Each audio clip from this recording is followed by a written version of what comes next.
আজি আমি এই ভিডিওটোত যে ইণ্ডিয়ান কাউন্সিল এক্ট 1909 বিষয়ে কিছু কথা আলোচনা কৰিম। এই এক্টখনক যে মৰলে মিণ্টু ৰিফৰ্ম নামেৰে জনা গৈছিলে। সেই সময়ছোৱাত Morley was the then secretary of state for India আৰু মিণ্টু আছিলে he was the then viceroy of India.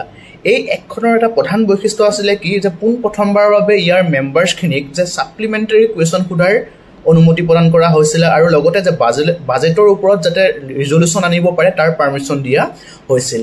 এই এক্টখন আন এটা ফালৰ পৰা অতি গুৰুত্বপূৰ্ণ আছিল কাৰণ পোনপ্ৰথমবাৰৰ বাবে আমাৰ ইণ্ডিয়ানছক কি কৰা হৈছিলে যে এক্সিকিউটিভ কাউন্সিলত পাৰ্টিচিপেট কৰাৰ সুবিধা প্ৰদান কৰা হৈছিলে আৰু সেই মৰ্মে যে সত্যেন্দ্ৰ প্ৰসাদ সিনহাই ল মেম্বাৰ্ছ হিচাপে কি কৰিছিলে যে এক্সিকিউটিভ কাউন্সিলত তেওঁ জইন কৰিছিল।